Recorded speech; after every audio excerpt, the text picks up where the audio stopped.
जेव्हा बातमी असते विश्वासाची, तेव्हा नाव येते जळगाव उन्नती न्यूज. तुमचा हक्काचा आवाज जळगाव उन्नती न्यूज. पाहूया आजच्या बातम्या.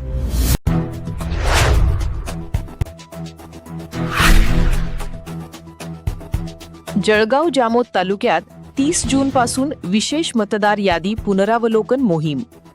जळगावच्या दिनांक 24.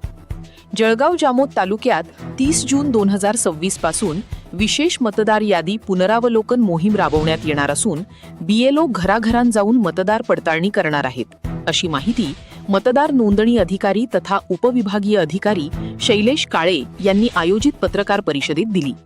या मोहिमेत नागरिकांनी प्रशासनाला सहकार्य करण्याचे आवाहनही त्यांनी यावेळी केले. आयोजित पत्रकार परिषदेत माहिती देताना त्यांनी सांगितले की मतदार यादी अधिक अचूक, अद्ययावत आणि त्रुटीमुक्त करण्यासाठी भारत निवडणूक आयोगाने विशेष सखोल पुनरावलोकन मोहीम 2026 सुरू केली आहे. या मोहिमेअंतर्गत 30 जून ते 29 जुलै दरम्यान बीएलओ घराघरांत जाऊन मतदारांची पडताळणी करणार आहेत.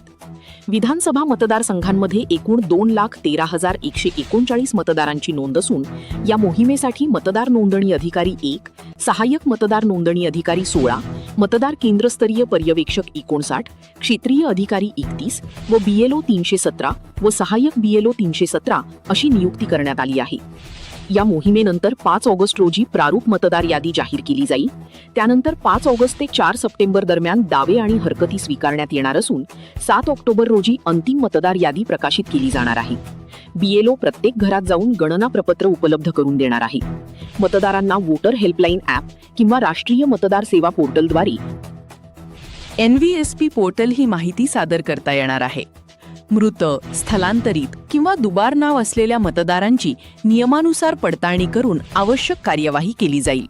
मात्र संबंधितांना आपली बाजू मांडण्याची पूर्ण संधी दिली जाणार आहे. मतदार यादी अधिक पारदर्शक आणि विश्वासार्ह करण्यासाठी सुरू करण्यात आलेल्या या मोहिमेत नागरिकांनी बीएलओंना सहकार्य करून आवश्यक माहिती वेळेत सादर करावी, असे आवाहन उपविभागीय अधिकारी शैलेश काळे यांनी पत्रकारांशी संवाद साधताना केले. या पत्रकार परिषदेला तालुक्यातील विविध वृत्तपत्रांचे व वृत्तवाहिन्यांचे प्रतिनिधी उपस्थित होते.